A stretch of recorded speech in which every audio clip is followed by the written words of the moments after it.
Talking's like I'm hungry. Let's go get something to eat. So we run into this old cowboy that used to ride bikes, and he suggested, and maybe I shouldn't tell this, but I'm going to anyway. He suggested to us that we should ride the Badlands at night. It was a beautiful, crystal clear night. After that big storm went through, full moon. Not a cloud in the sky. And we left out at like, what, 1:30 in the morning to go ride the Badlands? I think it was a little bit before that because I think we got back at like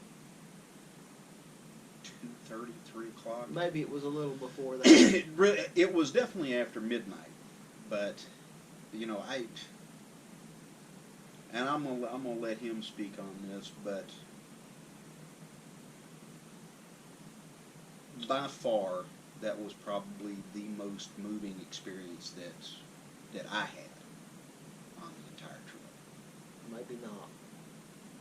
I might tell another one, but at any rate.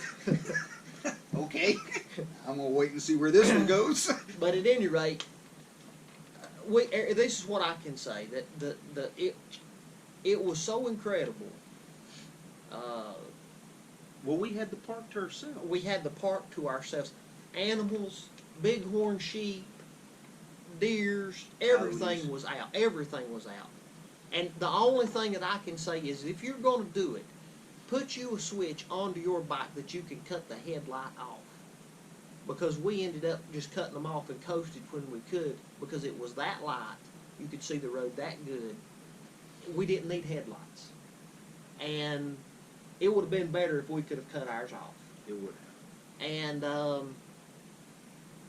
but we got back to the room. We slept good. Hold up. There was a lot about that.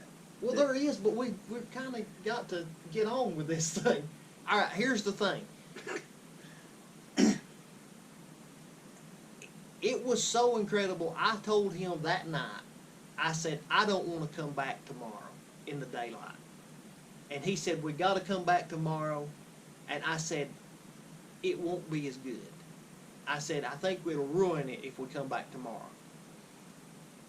But he wanted to go back, so I said, okay, let's go. We went into the park. We went halfway through the park. And you said, let's go. I'd seen all I wanted to see because like you, was like, well, I want to give myself a reason to come back. And, you know, it wasn't too long after we finished the trip that I had actually tried to make a run out there. I tried to make a run out there the last weekend of Fall Colors. But another story for another time. So we left there, and we had all right, so our initial route, we altered as we needed to alter, as we felt like altering. It was our ride, and I figured we should ride where we want to ride. And that's exactly what we did. We were going to go up to Milwaukee, and it was just too much time to go to the Harley-Davidson Museum. You know, a trip like this, I wished we had taken 10 more days. Really, I do. We could have definitely spent 2 or 3 days there in South Dakota. We rode 16A was phenomenal.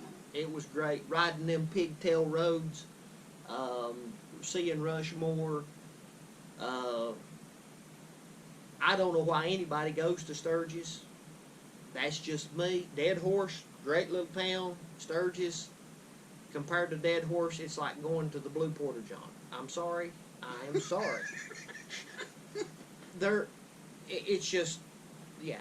Sturgis, I mean, no offense to you people whatsoever, but why anybody would ride thousands of miles to go there, I don't know. But we went through Sturgis, and we left. And we stopped and got something to eat, and then rolled out. And then we rolled out, and we were thinking about going further west before we went up, but that didn't work out, and we ended up somewhere that I can't remember the name of in North Dakota. All I can tell you is this. So, and we saw this place from the side of the highway, and it's like, well, hey, this looks pretty clean. Yeah, where this was the old Motel 6, this was no name whatsoever. Yeah, no, it was just a family-run hotel out in the middle of nowhere. Yeah, out in the middle of absolutely nowhere.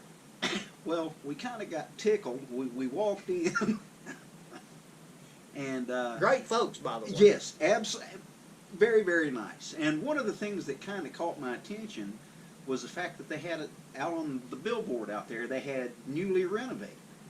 That was the thing that caught my attention, and I was like, well, let's give this a shot. It can't. Well, if they just put a fresh coat of paint on it, it can't be that bad. Yeah, they painted over all public areas. You know, it might be all right. So we get in there and we start filling out the paperwork, and over on the side of the wall they had they had a bunch of pictures there, and I went over and I started looking at them, and started noticing it was some famous folks that had been there. Because I don't know famous folks. And I don't know too many of them myself. But what struck me as probably the most odd was the question that I asked. And I couldn't help but think if their last guest hadn't prompted the renovation. But I asked them, I said, so who was the last famous group that you had come through? And it just happened to be Two Live Crew. So we figured that's where the renovation came in. Now, no offense to Two Live Crew, you know, I don't know. I'm not trying to pass judgment or anything like that, but you know, okay, it is what it is. So the hotel was nice. It was really nice, and we don't know what the name of that place was. He's got it wrote on that piece of paper that I didn't bring. But so we left there, and we had rode that far up because we knew that the little border crossing that we were going to go across was It's only open for a certain amount of time. They close the border down, and you're going to have to either camp out or whatever. I don't know what they do. I guess the road's still open. I'm not even sure. But they shut the gate. I guess that's what they do. Well, I mean, we could have rode around it, but would have been riding through one of those guards' yards. So we got there, and you know, it was the first time I've been through borders before, but never with a vehicle. It's always been that I flew into here, flew into there. I'd never taken a vehicle into another country. And, you know, wasn't exactly sure how it was all going to go, and can say this. It went great. We rolled up. Them old boys had a barbecue out there. We whipped in. They was as friendly to us and as nice as us could be. And yeah, nothing. They were excellent. So going through the border in Alaska, now that's another story. Yeah, we'll get to that here in a minute. So, you know, into Canada, no problem, zipping along, and that night we made it to, and it was, you know, because it changes up there. You end up with these huge, big old wheat fields, and it was pretty amazing to see, huge wheat fields, and we seen wheat fields all the way until we got into Skatoon, and our thought is when we get to Skatoon, we'll exchange money, and we'll get some Canadian money. That was our thought. But come to find out, the banks, and I'm sure there was a place somewhere in Skatoon we could have went to the airport probably and exchanged money, but the banks themselves just wouldn't exchange money. You had to put your debit card in or credit card in and either get a cash advance, or they just wouldn't take $100 bills and give you Canadian money. So get your Canadian money before you go. Lesson learned. Yes. And then we left out of Skatoon for the entire day. I mean, literally hundreds and hundreds and hundreds and hundreds of miles. The first day of wheat fields was fine. But the second day, not so much. All day long, that's all we saw. That was it. That is all we saw. That and railroad tracks, trains would jump out from the wheat field and try to run. Yeah, you had to be careful of the trains. Trains and dump trucks, because they'd come out from behind the bushes. I mean, you'd see a dude coming out from the field with a dump truck, I mean, the dust is boiling. You're like, there's no way he's coming on the highway. Oh, yeah, he is. He is. He really is. And boom, boom, up onto the highway with that big dump truck he had come. And so the next night we got to... Well, that was when we, well, see, now that was the night when we left Saskatoon that we were headed to Dawson Creek, Mile Zero of the Alaska Highway. And we made it, I guess it was probably about 100 miles. And we stopped, now, keep in mind, when we rode, we didn't get up at the crack of dawn like everybody else. We And just got up when we wanted to get up. Mm-hmm. But the benefit to doing that was that you'd ride through the hottest part of the day right off the bat. Mm-hmm. It wasn't one of those where you started out and it gradually warmed up and then it started getting cool. No, we were getting up and riding about right as it hit peak temp. Mm-hmm. About right as it hit peak We temp. had about 4 hours of hot to do. Which and then, it allowed us to do, it allowed us to ride a lot farther than what we, probably what we could have if we'd have gotten up early. and two, it doesn't hurt that it stays daylight till 2 in the morning.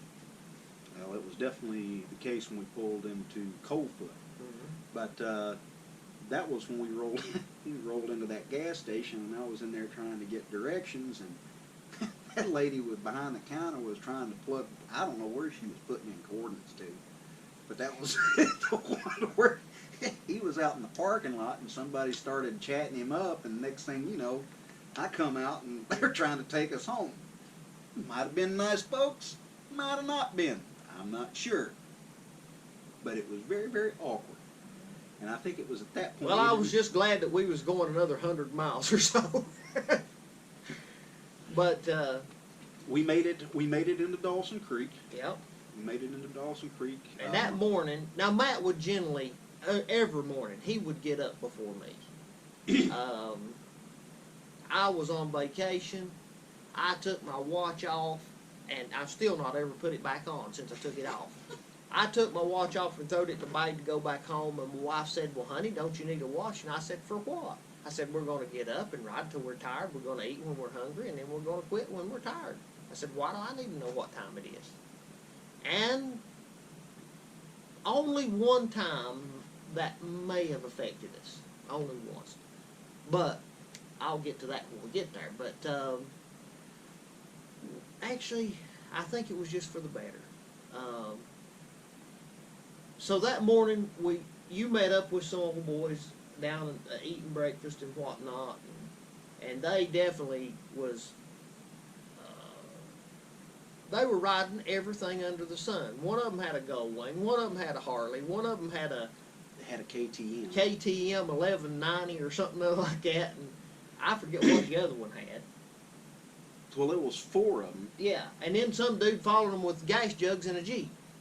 Yeah, so the one old guy had the Gold Wing. The guy that was about I think was our age or just a little bit older, was on that KTM, and I think the dude that was a little bit younger was on that Harley, which we ended up running into them once we got up in. Well, I did. Yeah, we run into them. Run into them up in Fairbanks. They got up Where there. did the other two dudes, the other 2 Harley guys, fall into that? Well, we met them. That was at a gas station, wasn't it? No, we ran into them. We had gotten stopped because we were waiting on the pilot car, and they come rolling up. Okay. So Matt, being the guy that he is, he was thinking the more the merrier. We'll just all ride together. Since they're heading that way, we'll all ride together. And that worked out for a little bit. I did not feel exactly the same way as Matt did. Not that the guys were not good guys or anything. They seemed to be, really nice guys. But it took them forever to finally get pulled out of the parking lot. We waited for probably 30 minutes for them to get all their crap gathered up. And then there was a Jeep involved. It's like, this is never going to work. So we went down and got our pictures at Mile Zero, and we headed out. The one guy was fine with running 80 miles an hour. The one didn't want to run but 70. The other one didn't want to run but 60. And the Jeep was having a hard time keeping up with any of us. And so me and Matt had communication back and forth. They didn't have no communication. They didn't have... It was, to say the least, it was a small fiasco. They'd have been better with smoke signals, which they couldn't have done that going down the highway. So we eventually... That was where we stopped at the gas station and danced in the parking lot. So we left Dawson Creek, and we just started riding north, and then we ended up, the further the faster that day. We ended up running a little more than the speed limit for quite some time, and we were burning through the fuel. I mean burning through it. These things do phenomenal at lower speeds on mileage. You can get 46, 47 miles to the gallon out of them. But you crank that speed on up. Especially when you get upwards of 145 miles an hour. You're not supposed to say anything about that. Well, I'm not going to say who was doing 145 miles an hour. Anyway, when you get to cranking it out, they go to drinking the fuel. That night was the night. Well, we had been told when we stopped there to get gas that morning in Dawson Creek, there was a lady that I'd spoke with, and she told us, or at least she told me, she says, well, if you get the chance, stop at the hot springs at Liard River. Yeah. Well, we didn't even know where Liard River was. No. And so we're just burning through the day, and it's getting towards the evening. Now, our other biker friends had reservations somewhere. We had no reservations nowhere, because we didn't know where we were going, but we had tents on the back. So it didn't matter. Well, it got late that night. And actually, that was the earliest night that we stopped. Well, it was. But it had got, I think it was 11 o'clock, wasn't it? It was actually closer to 10. I just got wore out. But there was nobody to even come to the door of the motel. Lights were on. You know? I mean, we knocked, we pecked. There was bikes all out in the front. Nobody